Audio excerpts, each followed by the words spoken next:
नमस्कार दोस्तों, स्वागत है आप सभी का टॉप गैलेंट एकेडमी पर। और हम आपके लिए लेकर आए हैं लेक्चर नंबर 8 मैथ की क्लास का, जिसमें हम संख्या पद्धति को डिस्कस करने वाले हैं। जैसा कि आप सभी को पता है कि इसके पहले हम 7 लेक्चर कवर कर चुके हैं, तो जिसने ना देखे हो प्लेलिस्ट बनी हुई है, आप उस प्लेलिस्ट से जाकर चेक कर सकते हैं। एक चीज़ और बता दूं, हमारे टेलीग्राम चैनल को ज़रूर से ज्वाइन कर लेना, क्योंकि उस पे बहुत सारे नोट्स आपको प्रदान होने वाले हैं। सारे नोट्स आपको वहीं पे मिलेंगे और क्लासेस की पीडीएफ भी आपको वहीं मिलने वाली है। चलिए तो शुरू करते हैं बिना किसी देरी के। सवाल पहला, ये रहा पहला सवाल आपके सामने। एक विद्यालय में 2401 छात्र हैं। एक विद्यालय में 2401 छात्र हैं। पीटी शिक्षक ने उन्हें पंक्तियों और स्तंभों में इस प्रकार खड़ा करना चाहते हैं कि पंक्तियों की संख्या स्तंभों की संख्या के बराबर हो। मैंने क्या कहा? दब जब दो चीजें, पिछली क्लास में भी मैंने बताया था, जब दो चीजें बराबर बताई जाए, जब दो चीजें बराबर बताई जाए तो आपको कुछ नहीं करना, जो नंबर दिया जाएगा उसका वर्गमूल निकालना है। जो नंबर दिया जाएगा उसका वर्गमूल निकालना है। तो 2401 का आप क्या निकालेंगे? वर्गमूल निकालेंगे। वर्गमूल निकालने का मैंने तरीका गुणनखंड वाला बताया था। आप इसको 3 से काट देंगे। सॉरी, 3 से तो ये नहीं कट पाएगा।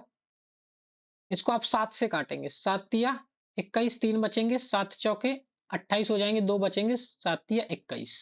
फिर 7 से काटेंगे, 7 चौके 28, बचे 6, 7 नंग 63। अब फिर से 7 से काट देंगे, 7 सत्ते 49, और फिर से 7 से काट देंगे, 7 एकम 7। यानी कि गुणनखंड आ गए 7 गुणा 7 गुणा 7 गुणा 7। आपको पता है वर्गमूल में कितने कितने के जोड़े बनाए जाते हैं? दो दो के। तो इस दो जोड़े से एक साथ बाहर आ जाएगा, और इन दो जोड़ों से एक साथ बाहर आ जाएगा। दोनों का गुणा कर देंगे तो वर्गमूल कितना आएगा? 49। सवाल का सही आंसर हो जाएगा सी ऑप्शन। क्या हो जाएगा? सवाल का सही आंसर सी ऑप्शन। पिछले आप क्लासेस देखेंगे, जो 7 क्लासें हो चुकी हैं, उनमें 2 ऐसे 3 क्लासेस में एक ऐसा क्वेश्चन आपसे पूछा गया है बार-बार। तो ध्यान रखिएगा, एकदम सिंपल सा क्वेश्चन था, कोई बड़ी बात नहीं। जब भी आपको 2 चीज़ों का मान बराबर बोले, जैसे पंक्तियों की संख्या, स्तंभों की संख्या बराबर, तो सीधा जो नंबर दिया गया उसका क्या निकाल देंगे आप? वर्गमूल निकाल देंगे, और हमें कुछ दिमाग नहीं लगाना है। चलिए नेक्स्ट क्वेश्चन की बात करेंगे। ये रहा आपके सामने। दो संख्याओं का योग 27 है। दो संख्याओं का योग 27 है और उनके वर्गों का अंतर 243 है। तो संख्याओं का अंतर ज्ञात करना है। चलिए शुरू करते हैं सवाल को। दो संख्याओं का योग यानी कि x प्लस वाई बराबर कितना दिया गया है हमें? 27 दिया गया है। और उनके वर्गों का अंतर, इसका मतलब x square minus y square बराबर कितना दिया गया है? 243। हमें निकालना है संख्याओं का अंतर, यानी एक्स माइनस वाई का मान हमें निकालना है। आप सभी को पता है कि अगर मैं आपसे कहूं कि ए स्क्वायर माइनस बी स्क्वायर बराबर क्या होता है, तो फॉर्मूला क्या बनता है? ए प्लस बी और A minus B. A square minus B square बराबर क्या होता है? ए प्लस बी और ए माइनस बी। तो सर ये फॉर्मूला लगा देंगे, x square minus y square बराबर हो जाएगा एक्स प्लस वाई और x minus y. X plus y और एक्स माइनस वाई बराबर 243। एक्स प्लस वाई का मान आपको दिया गया है, आप देख सकते हैं ऊपर। एक्स प्लस वाई का मान आपको दिया गया 27, तो इसकी जगह क्या रख देंगे? 27 multiply x minus one by equal to 243। Sir ये इस तरफ गुणा में लिखा है 27, तो दूसरी तरफ क्या में जाएगा? माइनस में जाएगा। तो 243 बटे 27, और 27 से काट देंगे तो ये कितनी बार कट जाएगा? 9 बार में कट जाएगा। यानी कि दोनों संख्याओं का अंतर, यही तो आपसे पूछा जा रहा है, संख्याओं का अंतर। क्या पूछा जा रहा है? संख्याओं का अंतर। तो संख्याओं का अंतर कितना हो जाएगा? 9। यानी सवाल का सही आंसर हो जाएगा बी ऑप्शन। क्या हो जाएगा? बी ऑप्शन सवाल का एकदम करेक्ट आंसर हो जाएगा। चलिए नेक्स्ट क्वेश्चन की बात करते हैं। ये रहा आपके सामने। 1 से 12 तक की सभी संख्याओं के वर्गों का योग कितना होगा? मैंने आपको कल की क्लास में भी वर्गों का योग निकालने का फॉर्मूला बताया था। 1 से n तक की संख्याओं के n तक की संख्याओं के वर्गों का योग अगर आपको निकालना है, तो फॉर्मूला बताया था n plus 1 2n plus 1 upon 6। अगर आपको 1 से n तक की संख्याओं के वर्गों का योग निकालना है, तो ये फॉर्मूला लगाना है। फॉर्मूला क्या है? n plus 1 2n plus 1 upon 6। ये आपका फॉर्मूला हो जाता है 1 से n तक की संख्याओं के वर्गों का योग निकालने का। कहाँ तक निकालना है हमें? 1 से 12 तक का योग निकालना है। तो आप क्या करेंगे सर? n का मान आपका कितना होगा? 12। फॉर्मूला है n plus 1 2n plus 1 upon 6।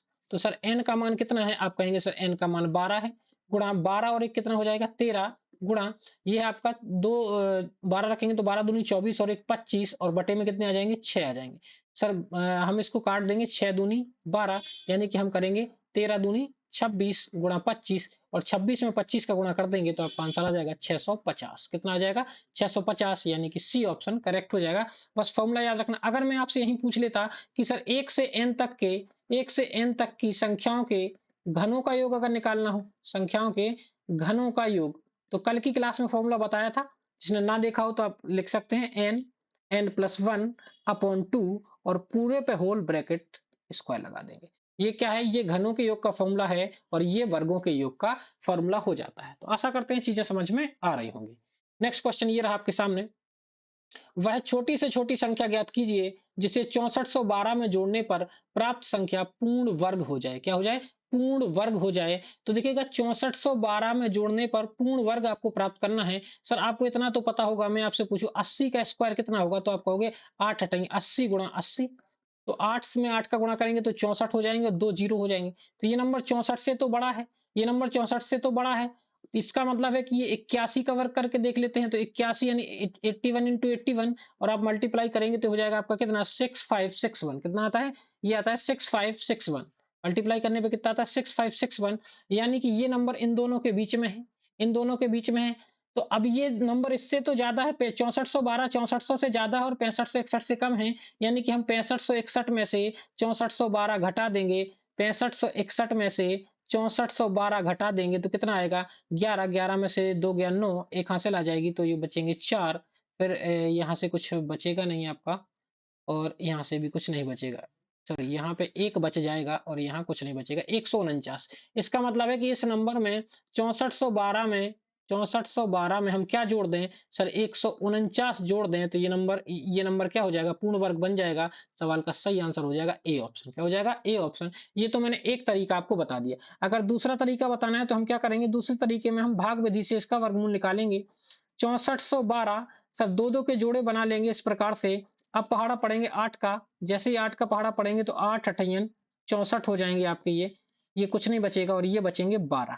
कितने बचेंगे आपके? 12। यानी कि हमें क्या करना है? इससे एक बार ज्यादा भाग दे देना है। ये 8 और 8 कितने हो जाएंगे? 16। अब हमें समझ में आ गया कि सर ये 80 का स्क्वायर है तो 80 से एक ज्यादा 81 का हम मान निकाल के सॉल्व कर देंगे। सवाल बिल्कुल आसान था, केवल हमें थोड़े से स्क्वायर आने चाहिए। देखिएगा मैं आपको बता दूं, अगर आप कंपटीशन में बैठ रहे हैं, अगर आप कंपटीशन में बैठ रहे हैं तो आपको कुछ चीजें बिल्कुल अच्छे से ज्ञात होनी चाहिए। सर आपको कम से कम 50 तक के स्क्वायर याद होने चाहिए। 1 से लेकर 50 तक की संख्याओं के 1 से लेकर 50 तक की संख्याओं के स्क्वायर आपको मुँह ज़बानी याद होने चाहिए अगर आप कॉम्पिटिशन में बैठ रहे हैं। कोई बड़ी बात नहीं है, आप डेली यूज़ में 2-4 दिन तक इनका देखिए कोई भी चीज़ अगर कॉम्पिटिशन में सीखना है तो प्रैक्टिस से आती है। सर 10 तक के सभी को पता होंगे। 1 का स्क्वायर 1 होता है, 2 का 4 होता है, 3 का 9 होता है, 4 का आपका 16 हो जाएगा, 5 का आपका 25 हो जाएगा, 6 का स्क्वायर आपका 36 हो जाएगा, जल्दी-जल्दी बता देता हूँ, 7 का स्क्वायर 49 हो जाएगा, 8 का स्क्वायर 64 हो जाएगा, 9 का स्क्वायर 81 हो जाएगा और 10 का स्क्वायर 100 हो जाएगा। वहीं 11 की बात करेंगे तो 11 का स्क्वायर आपका 121 हो जाएगा, 12 का स्क्वायर 12, 12 144 हो जाएगा, 13 का स्क्वायर 169 हो जाएगा, 14 का स्क्वायर 196 हो जाएगा, 15 का स्क्वायर 225 हो जाएगा, 16 का स्क्वायर 256 हो जाएगा, 17 का स्क्वायर 289 हो जाएगा, 18 का स्क्वायर 324 हो जाएगा और 19 का स्क्वायर 361 हो जाएगा, 20 का स्क्वायर 400 हो जाएगा। सेम आगे बढ़ेंगे। सर 21 का स्क्वायर 441 हो जाएगा, 22 का स्क्वायर 484 हो जाएगा, 23 का स्क्वायर 529 हो जाएगा, 24 का स्क्वायर 576 हो जाएगा, 25 का स्क्वायर 625 हो जाएगा, 26 का स्क्वायर आपका 676 हो जाएगा, 27 का स्क्वायर आपका 729 हो जाएगा, 28 का स्क्वायर आपका 784 हो जाएगा, 29 का स्क्वायर आपका 841 हो जाएगा और 30 का स्क्वायर आपका 900 हो जाएगा। बात करेंगे 31 के स्क्वायर की तो 31 का स्क्वायर आपका 961 हो जाएगा, 32 का स्क्वायर आपका 1024 हो जाएगा, 32 के बाद 33 का स्क्वायर आपका 1089 हो जाएगा, सर 34 का स्क्वायर जो है आपका वो 1156 हो जाएगा, सर 35 का स्क्वायर आपका 1225 हो जाएगा, सर 36 का स्क्वायर आपका 1296 हो जाएगा, सर 37 का स्क्वायर आपका 1344 हो जाएगा, सर 37 का 38 का स्क्वायर आपका 1444 हो जाएगा। सर ये 1389 आएगा, 1389 आएगा, सॉरी 1389 आएगा। सो उसके बाद 1369, सॉरी 1369 और ये 39 का स्क्वायर आपका 1521 हो जाएगा और 40 का स्क्वायर आपका 1600 हो जाएगा। वहीं बात करेंगे सर 41 का स्क्वायर तो आपको पता होना चाहिए 1681 हो जाएगा, 42 का स्क्वायर 1764 हो जाएगा, 43 का स्क्वायर आपका 1800 36 हो जाएगा, सॉरी 1849 हो जाएगा, सॉरी 1849। 44 का स्क्वायर आपका 1936 हो जाएगा। 45 का स्क्वायर आपका 2025 हो जाएगा। 46 का स्क्वायर आपका हो जाएगा 21 और 21 के साथ आ जाएगा 16। 47 का स्क्वायर आपका हो जाएगा 2209। 48 का स्क्वायर हो जाएगा आपका 2304। 49 का स्क्वायर हो जाएगा 2401 और 50 का स्क्वायर हो जाएगा आपका 2500। तो मैंने 50 तक के स्क्वायर लिख दिए हैं। सभी लोग एक दो बार कॉपी पर लिख के प्रैक्टिस करेंगे तो आपको चीजें याद हो जाएंगी। चलिए नेक्स्ट क्वेश्चन की बात करेंगे। ये रहा आपके सामने। 4 लिखा है, 4 4 4 क्रमागत संख्याओं में से, 4 क्रमागत यानी लगातार। क्रमागत का मतलब मैंने बार बार आपको बताया है क्या होता है, लगातार होता है। संख्याओं में से, 4 क्रमागत संख्याओं में से पहली दो संख्याओं का योग, पहली दो संख्याओं का योग चौथी संख्या के बराबर है। चारों संख्याओं के योग का आधा आपको बताना है। चार संख्याएं लगातार है, मैंने अगर एक एक्स मान ली तो एक क्या होगी, एक्स प्लस दो होगी। एक एक्स प्लस वन होगी, एक एक्स प्लस दो होगी और एक एक्स प्लस तीन होगी, चार होगी। उसने कहा पहली दो संख्याओं का योग। तो पहली दो संख्याएं कौन कौन सी हैं, तो आप बता देंगे सर। पहली दो संख्याएं एक्स और एक्स प्लस वन, यानी इनका योग जो है, इनका योग जो है वो किसके बराबर होगा, चौथी संख्या के बराबर। तो चौथी संख्या क्या है आपकी, एक्स प्लस तीन है। सर ये एक्स से एक्स कट जाएगा, यानी x plus one equal to क्या आ गया, थ्री आ गया। तो एक्स इक्वल टू क्या हो जाएगा, थ्री माइनस वन, तो एक्स इक्वल टू का मान क्या आ गया, दो। अगर एक्स का मान दो आ गया, इसका मतलब एक संख्या दो है, एक तीन हो जाएगी, एक चार हो जाएगी और एक पांच, क्योंकि संख्याएं कैसी हैं, लगातार। अब उसने कहा चारों संख्याओं के योग का आधा, चारों संख्याओं को जोड़ दीजिए, चारों संख्याओं को जोड़ दीजिए और आधा कर दीजिए। जोड़ेंगे तो पांच और चार नौ, तीन बारह और दो चौदह, और चौदह में दो का भाग लगा देंगे तो सवाल का सही आंसर क्या आ जाएगा, सात। आप कहेंगे सर इतना जल्दी जल्दी क्यों बता रहे हैं, क्योंकि सवाल क्या था, बिल्कुल आसान था। क्या था, बिल्कुल आसान था। चार लगातार संख्याएं हैं तो एक अगर एक्स हो गई तो अगली क्या होगी, एक्स प्लस वन होगी। उसके बाद अगली क्या होगी सर, अगली एक्स प्लस टू होगी। और उसके बाद अगली क्या होगी, एक्स प्लस थ्री होगी। तो उसने कहा पहली दो संख्या, पहली दो संख्या यानी एक्स और x plus one, x plus one किसके बराबर है, चौथी संख्या के बराबर है। चौथी संख्या यानी एक्स प्लस तीन के बराबर है। सर ये एक्स इस तरफ जाएगा माइनस में, तो मैंने यहीं से काट दिया। X plus one equal to three, ये प्लस वन इस तरफ जाएगा तो काय में आएगा, माइनस में, तो थ्री में से वन चला जाएगा तो कितना बचेगा, टू बचेगा। यानी अगर एक्स का मान टू है, अगर ये टू है तो ये थ्री होगी, ये फोर होगी, ये फाइव होगी। उसने कहा चारों संख्याओं के योग का आधा बताना है, तो जोड़ के दो का भाग लगा दिया, सवाल का आंसर आ गया। चलिए नेक्स्ट क्वेश्चन की बात कर लेते हैं। ये रहा आपके सामने क्वेश्चन है। 24 आम के पेड़ हैं, 24 आम के पेड़ हैं, 56 सेब के पेड़ हैं और 72 संतरों के पेड़ों को पंक्तियों में इस प्रकार लगाया जाना चाहिए ताकि प्रत्येक पंक्ति में केवल एक ही प्रकार के पेड़ समान संख्या में हो। तो उन पंक्तियों की न्यूनतम संख्या ज्ञात कीजिए जिनमें उपर्युक्त पेड़ लगाए जा सकते हैं। आप तो पंक्तियों की संख्या आपको बताना है। आप तो एक बात समझिए, 24 आम के पेड़ हैं आपके, 56 सेब के पेड़ हैं और 72 संतरे के पेड़ हैं। उसने कहा इस प्रकार लगाना है कि प्रत्येक पंक्ति में केवल एक ही प्रकार के पेड़ हो, मतलब दोनों पेड़ों को मिक्स नहीं करना है।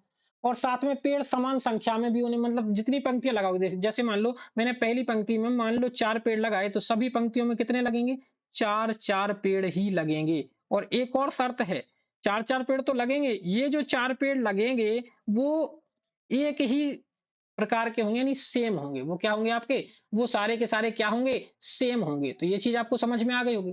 तो आप ऐसा नंबर बताइए, ऐसा नंबर बताइए, क्योंकि हमें सेम नंबर चाहिए जो 24 को भी काट दे, 56 को भी काट दे और 72 को भी काट दे। तो आप कहेंगे सर इनका एचसीएफ निकालना पड़ेगा। तो अगर 24, 56 और 72 का क्या निकालेंगे, एचसीएफ, तो एचसीएफ कितना आएगा, 8।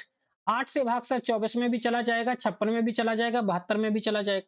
तो अब आप ये बताओ, आम के पेड़ हैं तो आम के पेड़ 8-8 की लाइन में लगाएंगे, 8-8 के लिए 8-8 पेड़ लगाएंगे एक लाइन में, तो कितनी लाइनें लगेंगी, तो आप कहोगे 3 लाइनें, तो 24 हो गई आपकी।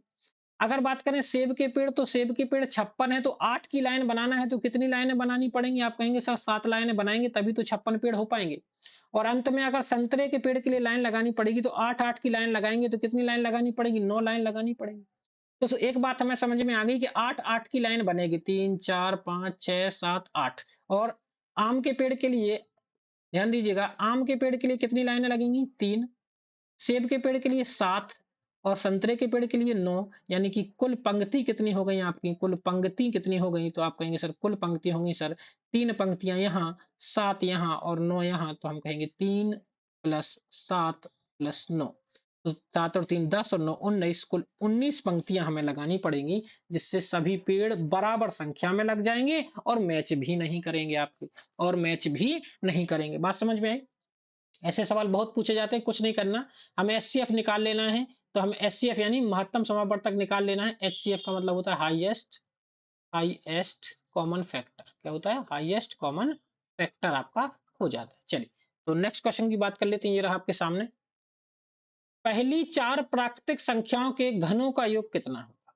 पहली चार प्राकृतिक संख्याएं कौन सी हैं? प्राकृत संख्याओं की बात की गई है, प्राकृत संख्याओं। तो पहली चार कौन कौन सी हो? 1, 2, 3 और 4। इनका हमें घनों का योग बताना है। क्या बताना है इनका हमें? घनों का योग बताना है। तो 1 का घन करेंगे, प्लस 2 का घन करेंगे, प्लस 3 का घन करेंगे, प्लस 4 का घन करेंगे। सर 1 का घन 1 होगा, 2 का घन 8 होगा, 3 का घन 3 त्रिका 9 तिया 27 होगा और 4 का घन 64 होगा। सभी को पता होगा।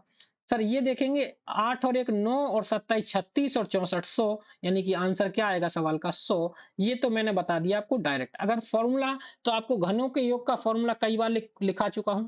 कई बार अभी इसी क्लास में मैंने आपको बताया है कि घनों का योग कैसे निकाला जाता है। फॉर्मूला छाप लीजिएगा।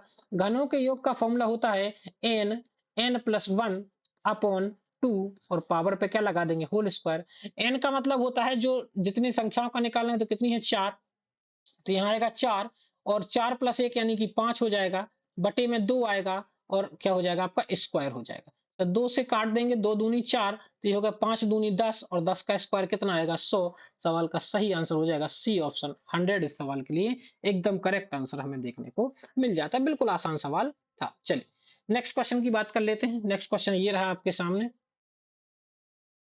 क्वेश्चन है आपका यदि किसी संख्या के यदि किसी संख्या के 1/8, यदि किसी संख्या के 1/8 का 1/4 300 के बराबर है, 300 के बराबर, ये 8 गलत लिखा है, 300 के बराबर है, तो उस संख्या का 1/5 क्या होगा? उसने कहा यदि किसी संख्या का 1/8, मान लो मैंने संख्या मान ली, यदि मैंने मान ली संख्या की संख्या है x, तो उसने कहा संख्या का 1/8, तो x का 1/8, x का 1/8 का 1/4 का 1/4, यानी इसका भी क्या निकालना है? 1/4 किसके बराबर है? 300 के बराबर है। अच्छा ये बताइए 8 काय में है? तो आप कहेंगे सर भाग में है। ये 4 भी काय में है? भाग में है। तो दोनों इस तरफ काय में जाएंगे, तो आप कह देंगे सर ये दोनों के दोनों ही भाग में भाग हैं, तो गुणा में चले जाएंगे। तो 300 गुणा 8 गुणा 4, तो x बराबर हो जाएगा 300 गुणा 8 गुणे 4, सॉरी 8 चौके 32। ये सीधा गुणा कर देता हूँ, 1 मिनट, बार-बार वही लाइन रिपीट करने का क्या फ़ायदा? चलिए, तो अगर गुणा कर दूँ तो 8 चौके 32 तिया 96, यानी कुल नंबर कितना आ जाएगा? 9600। अब उसने कहा तो उस संख्या का 1/5 बताना है, तो 9600 का 1/5 आप बताएँगे, 5 का आप भाग लगा दीजिएगा, 5 का भाग लगाएँगे तो आंसर आ जाएगा 1920। भाग आप लगा लीजिएगा, सिंपल सी बात है। अगर हम रेलवे की परीक्षा देने जा रहे हैं या कोई भी एग्ज़ाम देने जा रहे हैं, तो हमें भाग लगाना आना ही चाहिए। चलिए, तो इस सवाल का सही आंसर हो जाएगा आपका सी ऑप्शन 1920। क्या हो जाएगा? 1920 इस सवाल के लिए सही आंसर हमें देखने को मिल जाता है। चलिए नेक्स्ट क्वेश्चन की बात कर लेते हैं। ये रहा आपके सामने। किसी संख्या के किसी संख्या के 3/7 किसी संख्या के 3/7 के 1/4 का 2/5वां हिस्सा 15 के बराबर है, तो उस संख्या का आधा क्या होगा? संख्या के 3 बटे से संख्या क्या मान ली मैंने? संख्या मान ली x, संख्या मान ली मैंने x, तो उसने कहा x का 3/7 का 1/4 का 2/5 बराबर किसके है? 15 के। सर ये सारे नंबर काय में लिखे हैं? ये सारे के सारे नंबर काय में लिखे हैं? ये सारे के सारे नंबर भाग में लिखे हैं, तो गुणा में भेज दीजिए। तो 15 गुणे 7 गुणे 4 गुणे 5 बटे ये सारे नंबर काय में लिखे हैं? ऊपर गुणा में, तो ये सब नीचे भेज दीजिए। तो 3 गुणा 2, तो काट देते हैं, 2 दूनी 4 और 3 पाँचे 15। तो अब नंबर क्या बचा आपका? 5 गुणा 7 गुणा 2 गुणा 5, गुणा कर लेते हैं। 5 सत्ते 35, 35 दूनी 70, 70 पंचे 350, यानी x का मान कितना आ गया? 350। उसने कहा उस संख्या का आधा ज्ञात करना है, तो 350 में 2 का भाग लगा देंगे, आंसर आ जाएगा 175, यानी सवाल का सही आंसर हो जाएगा आपका बी ऑप्शन। बी ऑप्शन इस सवाल के लिए करेक्ट आंसर हमें देखने को मिल जाता है। चलिए नेक्स्ट क्वेश्चन की बात करते हैं, ये रहा आपके सामने। राहुल ने राहुल ने एक संख्या को 2 से गुणा करने के बजाय 2 से विभाजित कर दिया, तो उसे उत्तर 2 प्राप्त हुआ। उसे 2 से गुणा करना था, लेकिन उसने क्या कर दिया, 2 से भाग दे दिया। मान लो संख्या x है, उसने गुणा करने की बजाय भाग दे दिया, तो उत्तर कितना मिल गया सर, उत्तर 2 आ गया। गुणा करने की बजाय उसने भाग कर दिया, गुणा करने की बजाय यानी x में 2 का गुणा करना था, लेकिन उसने भाग कर दिया, तो उत्तर कितना मिल गया, 2। ये 2 काय में लिखा है, भाग में है, तो दूसरी तरफ काय में चला जाएगा, गुणा में। तो x बराबर 2 गुणा 2, यानी x का मान कितना आ गया, 4। तो उसने कहा वास्तविक उत्तर कितना था, तो सर संख्या तो 4 है, तो 4 में 2 से भाग नहीं देना था, क्या करना था, गुणा। तो 4 से 2 में गुणा कर देंगे, 4 दूनी 8। ऐसा सवाल हम पिछली क्लासेस में भी डिस्कस कर चुके हैं, तो आप इस बात का ध्यान दीजिएगा, एकदम आसान सा सवाल आपको देखने को मिल जाता है, ठीक है ना। चलिए नेक्स्ट क्वेश्चन की बात कर लेते हैं, ये रहा आपके सामने।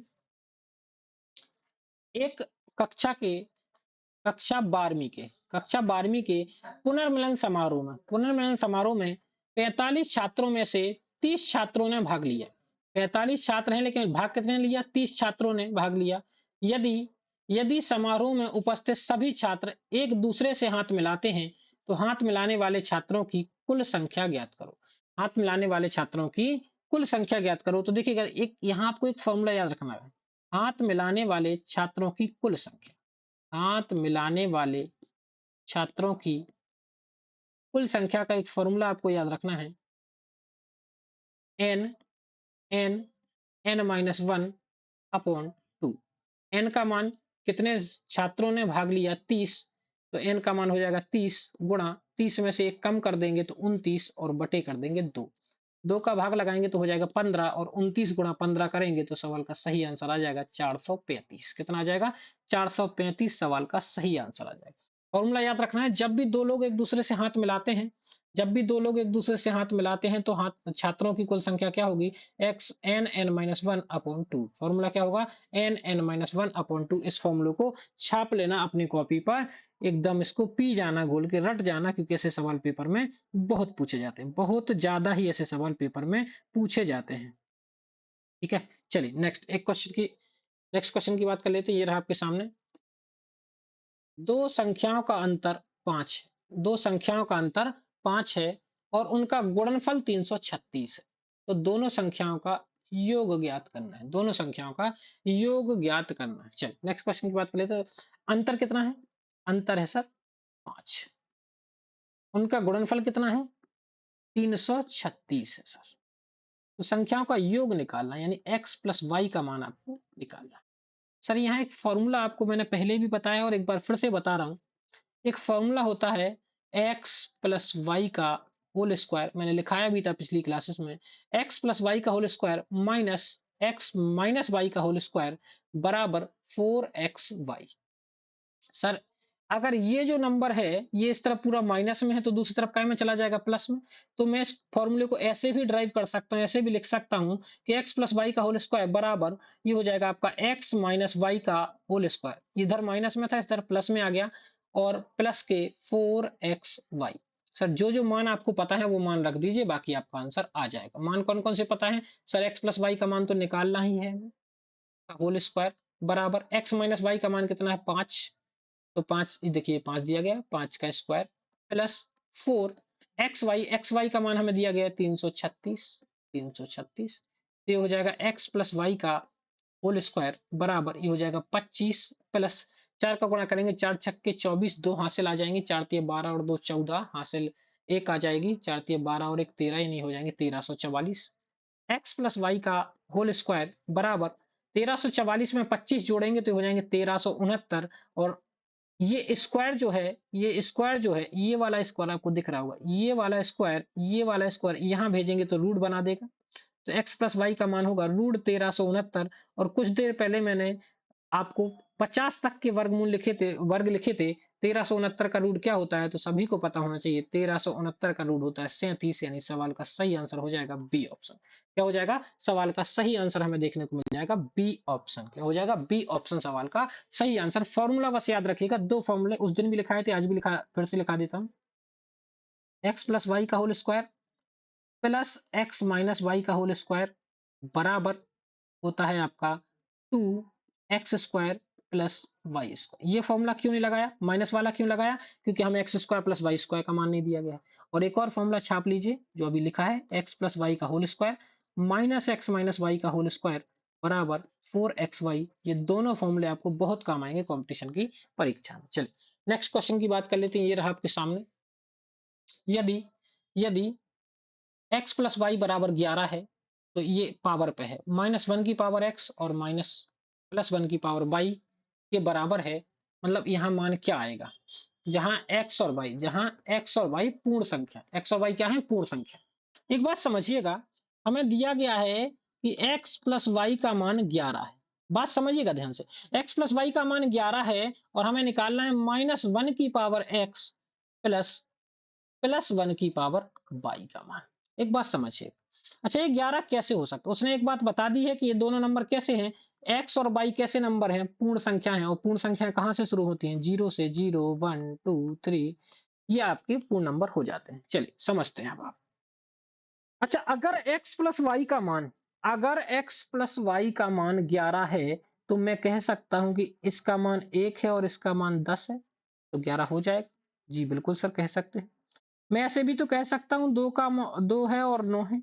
जी सर बिल्कुल कह सकते हैं आप। मैं ऐसे भी तो कह सकता हूँ 3 है और 8 है। मैं ऐसे भी कह सकता हूँ 4 है और 7 है। मैं ऐसे भी कह सकता हूँ कि 5 है और 6 है। और मैं ऐसे भी कह सकता हूँ कि 6 है और 5 है। मैं ऐसे भी कह सकता हूँ 7 है और 4 है, 8 है और 3 है, 9 है और 2 है और 10 है और 1 है। तो ये इतने सारे मान पॉसिबल हैं, लेकिन मैं यहाँ से आप एक चीज़ बताना चाह रहा हूँ, एक चीज़ आपको समझाने का प्रयास कर रहा हूँ कि इनका मतलब सिर्फ़ एक ही निकल रहा है कि सर x और y में से एक कोई नंबर सम होगा और एक कोई नंबर विषम होगा। एक कोई नंबर सम होगा, देखिए एक विषम है और 10 सम है, 2 सम है और 9 विषम है। यानी x और y में से कोई भी एक मान सम हो सकता है, चाहे वो x का हो या y का, तो दूसरा मान आपका विषम होगा, चाहे वो x का हो या y का। मान लो मैंने मान लिया कि x सम आया है और y आपका विषम आया। मान लो मैंने मान लिया। अगर मैं ऐसा मान लूँ x सम है, तो अगर -1 पे सम पावर लगा दें और +1 पे विषम पावर लगा दें, तो सर -1 पे सम पावर लगती है तो +1 मान आता है, +1 मान आता है और -1, ठीक है? -1 ये सम आएगा तो ये +1 हो जाएगा आपका सम पावर आने के बाद, और ये विषम पावर आने के बाद ये भी +1 हो जाएगा। ये क्या हो जाएगा आपका 2 हो जाएगा। ये बात तो बिल्कुल सही है। तो अब आप देख सकते हैं कि अगर यहाँ पे मान एक सम और एक विषम रखा तो 2 आ सकता है, 2 तो सर ऑप्शन में दिया ही नहीं गया है। अगर मान लो मैं -1 पे विषम पावर रख दूँ, -1 पे विषम पावर रख दूँ और +1 पे मैं सम पावर रख दूँ, क्योंकि ये y का मान लो मैंने सम मान लिया। तो अब आप क्या कर सकते हैं, -1 का पावर विषम करेंगे तो -1 आएगा और -1 का पावर सम करेंगे तो +1 आएगा, दोनों से काट देंगे तो आंसर हमें दिया गया है 0। यानी सवाल का सही आंसर आएगा डी ऑप्शन। तो आप कहोगे सर इस कंडीशन में क्यों नहीं आया? इस कंडीशन में इसलिए नहीं आया, इस कंडीशन में इसलिए नहीं आया मान आपका, क्योंकि क्योंकि x का मान सम नहीं है, क्या है? विषम है, और y का मान सम है। इस बात का आपको ध्यान रखना है। चलिए नेक्स्ट क्वेश्चन की बात कर लेते हैं। ये रहा आपके सामने क्वेश्चन है, 30 मीटर 30 मीटर लंबे कपड़े से 30 मीटर लंबे कपड़े से प्रत्येक 225 सेंटीमीटर माप वाले 12 टुकड़े काटे गए। अच्छा, कपड़ा कुल कितना लंबा है? कपड़े की कुल लंबाई कितनी है? 30 मीटर। 1 मीटर में यहाँ लिख देता हूँ, 1 मीटर में कितने सेंटीमीटर होते हैं? 100 सेंटीमीटर होते हैं। तो 30 मीटर में कितने सेंटीमीटर होंगे? तो 30 गुणे 100 कर देंगे, यानी कि कितने सेंटीमीटर हो गए टोटल सर? 3000 सेंटीमीटर हो गए। कुल कितने सेंटीमीटर हो गए? 3000 सेंटीमीटर हो गए। उसने कहा 225 सेंटीमीटर माप वाले 12 टुकड़े काट दिए। सर एक टुकड़ा 225 का और कुल काट कितने दिए? 12 टुकड़े। 12 का गुणा करेंगे, 12 पंचे 60, 6 12 दूनी 24 और 6 30, 12 दूनी 24 और 3 27, यानी कि कितने सेंटीमीटर टुकड़ा उसने काट दिया? 2700। अगर 3000 सेंटीमीटर कुल कपड़ा था और 2700 उसने काट दिया तो बचा कितना है सर? बचा है सर कपड़ा कितना? 300 सेंटीमीटर। 300 सेंटीमीटर कपड़ा बचा है। तो वो कह रहा है मूल लंबाई का कितना भाग शेष रह गया? तो शेष कितना रह गया? 300। कुल कितना था? 3000। काट देंगे 0 0 0 0, 3 एकम 3, 3 धाम की 30, यानी कि 1/10 सवाल का सही आंसर हो जाएगा। 1/10 इस सवाल का सही आंसर हो जाएगा। एक बार दोबारा समझिएगा, एक बार दोबारा सवाल को समझा देता हूँ। सवाल अच्छा सवाल है, ठीक है ना? कुल कपड़ा कितना है? तो आप सभी को पता चल गया कि कुल कपड़ा सर कितना हो गया? 300 है। कितना है? कुल कपड़ा सॉरी 30 मीटर है। 1 मीटर में 100 सेंटीमीटर होते हैं, तो मैंने कितने का गुणा कर दिया? सर 1 मीटर में 100 सेंटीमीटर, तो 30 में 100 का गुणा कर दिया, यानी कुल कपड़ा कितना है? 300 सेंटीमीटर। उसने 225 मीटर के टुकड़े काटे और कितने टुकड़े काट दिए? 12। तो कुल कितना कपड़ा उसने काट दिया? 2700 मीटर। 300 3000 तो था और 2700 मैंने काट दिया, तो बचा कितना है? 300। 300 बचा है कितने में से? 3000 में से काट देंगे, आंसर आ जाएगा 1/10। सी ऑप्शन सवाल का करेक्ट आंसर हमें देखने को मिल जाता है। चलिए नेक्स्ट क्वेश्चन की बात कर लेते हैं। ये रहा आपके सामने। क्वेश्चन है, यदि किसी संख्या का 1/7 संख्या से घटाया जाता है तो परिणाम संख्या से 30 कम हो जाता है। तो जो परिणाम आता है वो संख्या से 30 कम हो जाता है। ठीक है? तो हमें संख्या ज्ञात करना है। मान लो हम मान लेते हैं कि संख्या 30 है। मान लो हम मान लेते हैं किसी संख्या का 1/7। संख्या अगर x है, सॉरी 30 नहीं, संख्या अगर x है तो x का 1/7 अगर हम निकाल दें, x का 1/7 अगर हम निकाल दें, तो उसने कहा इसी संख्या का 1/7 संख्या से घटाना है। तो मान 1 मिनट में दोबारा से लिखूं ताकि आपको समझा सकूं। ठीक है ना? 1 मिनट बस, कलर चेंज कर लूं थोड़ा सा। चलिए, किसी संख्या का 1/7, मान लो संख्या x है। संख्या क्या है? x है। तो इसका 1/7 क्या होगा? तो x/7 हो जाएगा। इसका 1/7 x/7 संख्या से घटाया जाता है। अगर x/7 को संख्या से घटा दें, तो परिणाम संख्या से 30 कम हो जाता है। संख्या x है और उससे कितना कम हो गया? 30 कम। सवाल को केवल सॉल्व ही तो करना है। अगर हम यहाँ लघुत्तम ले लें तो कितना आएगा? 7 आएगा। 7 का गुणा x में करेंगे, 7x हो जाएगा, माइनस के x हो जाएंगे, बराबर हो जाएंगे x - 30। अगर मैं आगे की बात करूं तो 7x में से x को घटा देंगे तो बचेंगे 6x/7 बराबर x - 30। सर एक काम कर लेते हैं, 7 का गुणा यहाँ कर देते हैं तो 6x बराबर हो जाएगा, 7 का गुणा कर देंगे तो x - 30। तो सर 6x बराबर हो जाएगा 7x - 7 × 21 210। ये 6x इस तरफ ले आइए तो माइनस में आ जाएँगे और ये 210 इस तरफ ले जाइए तो प्लस में हो जाएँगे। तो 210 इक्वल टू हो जाएँगे 7x - 6x। तो 210 बराबर हो जाएगा x, यानी x का मान आ गया 210। संख्या हो गई आपकी डी ऑप्शन 210। डी ऑप्शन 210 इस सवाल का सही आंसर आपको देखने को मिल जाता है। सवाल थोड़ा-सा भाषा में घुमा रहा है। उसने कहा संख्या का 1/7, अगर संख्या x है तो 1/7 x/7 हो जाएगा। संख्या से ही घटाना, यानी x में से x/7 घटाएँगे तो परिणाम संख्या से 30 कम हो जाता है। बस केवल इक्वेशन को सॉल्व करना है, सवाल का आंसर आ गया। नेक्स्ट क्वेश्चन ये रहा आपके सामने। 2 संख्याओं का गुणनफल 24 है और उनके वर्गों का योगफल 52 है, तो संख्याओं का योग ज्ञात करना है। देखिएगा गुणनफल यानी x गुणे y कितना है? 24 है और वर्गों का योगफल x² + y² कितना है? 52 है। निकालना क्या है सर? x + y का मान आपको निकालना है। कैसे करेंगे सर? हमें निकालना क्या है, उसी से शुरुआत करते हैं। हमें निकालना है सर x प्लस वाई।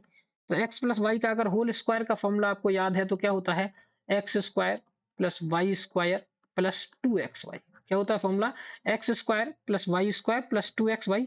तो x प्लस वाई का होल स्क्वायर बराबर x square plus y square का मान कितना है? 52 है, प्लस 2 और एक्स वाई का मान 24 है। तो सर ये हो जाएगा x प्लस वाई का होल स्क्वायर प्लस 52 प्लस 2 का मल्टीप्लाई कर देंगे 24 में तो 48 आ जाएँगे और जब आप इन्हें जोड़ देंगे तो कितना हो जाएगा? 100 हो जाएगा। अच्छा, मैं अगर आपसे पूछूं कि सर इस स्क्वायर को यहाँ ट्रांसफर करेंगे तो क्या बनेगा? तो आप कहेंगे सर रूट बनेगा। तो x प्लस वाई बराबर हो जाएगा रूट 100। तो x प्लस वाई 100 का रूट कितना होता है? 10, यानी कि संख्याओं का योग कितना आ गया? 10। सवाल का सही आंसर हो जाएगा बी ऑप्शन। सवाल का सही आंसर हो जाएगा बी ऑप्शन। इस बात का विशेष ध्यान रखें। चलिए नेक्स्ट क्वेश्चन की बात कर लेते हैं। ये रहा आपके सामने। सवाल है, यदि एक संख्या के 5 गुने में से 10 घटाया जाए तो वह संख्या तो वह उस संख्या के 4 गुने में 8 जोड़ने पर मिलने वाली संख्या के बराबर होगी। वह संख्या क्या होगी? संख्या मान लेते हैं, पहले संख्या मान ली हमने x। संख्या अगर हमारी x हो गई, अगर संख्या हमारी x हो गई तो हम क्या कह सकते हैं? अगर संख्या x हो गई तो संख्या के 5 गुने में से 10 घटाना। संख्या का 5 गुना कितना होगा? 5x, और इसमें से कितना घटाना है? 10। ये बराबर होगी किसके? तो वह उस संख्या के 4 गुने। उस संख्या का 4 गुना कितना होगा? 4x में 8 जोड़ने के बराबर होगी। जब ये दोनों बराबर होंगी तो सर ये हो गया 5x, और ये 4x को इस तरफ ट्रांसफर कर देंगे तो हो जाएंगे माइनस के 4x बराबर, ये 10 माइनस में है तो दूसरी तरफ प्लस में हो जाएगा, तो 8 प्लस 10, तो x का मान आ गया आपका 18। तो संख्या का मान हो गया 18। सवाल केवल देखने में लग रहा है, बाकी सवाल के अंदर कोई भी जान नहीं है, और ये पूछा गया है आरआरबी आरपीएफ कांस्टेबल 25 जनवरी 2019 तीसरी शिफ्ट के पेपर में। चलिए नेक्स्ट क्वेश्चन ये रहा आपके सामने। जब किसी संख्या के 8 गुने, देखिए संख्या का 8 गुना, संख्या मान ली मैंने x, तो संख्या का 8 गुना यानी कि 8x में 4 जोड़ा जाता है, 4, तो प्राप्त संख्या परिणाम 3 अंकों की संख्या, 3 अंकों की सबसे छोटी संख्या होती है। तो आप सभी को पता होना चाहिए कि 3 अंकों की सबसे छोटी संख्या क्या होती है। उसने कहा जब किसी संख्या के 8 गुने में, किसी संख्या यानी x के 8 गुने में 4 जोड़ा जाता है तो प्राप्त परिणाम 3 अंकों की सबसे छोटी संख्या, और 3 अंकों की सबसे छोटी संख्या क्या होती है? 100।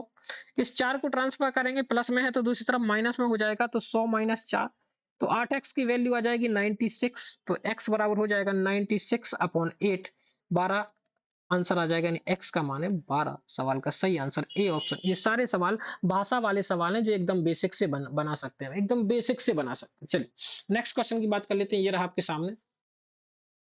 दो संख्याओं का योग 22 है। दो संख्याओं का योग कितना है? 22 है। अगर हम दो संख्याओं का योग की बात करें, 22 बता रहा है, तो हम कह सकते हैं x प्लस वाई बराबर 22। एक संख्या का 5 गुना दूसरी संख्या के 6 गुने के बराबर। एक संख्या यानी x का 5 गुना तो 5x बराबर y के 6 गुने के बराबर है, तो y गुणे 6। मैं पूछूं x का मान तो आप कहेंगे 6, मैं पूछूं y का मान तो आप कहेंगे 5। अब कुछ नहीं करना हमें, अगर x का मान 6 है, y का मान 5 है, तो टोटल कितना हो रहा है सर? टोटल हो रहा है 11। देखिए सवाल में तो टोटल है 22, तो 11 यूनिट का मान 22, तो 1 यूनिट का मान 2। अब अगर आपसे पूछे कि x का मान क्या होगा, तो x की वैल्यू कितनी है? 6। जब 1 यूनिट का मान 2 है तो 6 यूनिट का मान 2 का गुणा कर देंगे, 6 दूनी 12। अगर y का मान पूछे तो 1 यूनिट का मान 2 है तो 5 यूनिट का मान 2 का गुणा कर देंगे, 5 दूनी 10। उसने पूछा बड़ी संख्या कौन सी है? बड़ी संख्या है 12। सवाल का सही आंसर हो जाएगा ए ऑप्शन। क्या हो जाएगा? सवाल का सही आंसर हो जाएगा आपका ए ऑप्शन। इस बात का विशेष ध्यान रखें। चलिए नेक्स्ट क्वेश्चन की बात कर लेते हैं। सॉरी, 20 क्वेश्चन थे, बस मैं आपको कुछ जानकारी दे दूं, बिना सुने मत जाएं इस जानकारी को। आप हमारे टेलीग्राम चैनल को ज्वाइन कर लीजिए, जरूर से ज्वाइन कर लीजिए, आपको बड़ा ही फायदा होगा, क्योंकि आपको अब आप वहां पे बहुत चीजें मिलने वाली, बहुत ज्यादा चीजें। टेलीग्राम का नाम है टॉप गैलेंट अकेडमी, मैं लिख देता हूँ स्पेलिंग, टॉप गैलेंट अकेडमी। ये आप डाल के सर्च करेंगे तो आपको मिल जाएगा, ना मिले तो डिस्क्रिप्शन बॉक्स में लिंक है, डिस्क्रिप्शन बॉक्स में लिंक है, वहां से भी आप ज्वाइन कर सकते हैं। हमारे एप्लीकेशन को भी डाउनलोड कर सकते हैं, सेम इसी नाम से है।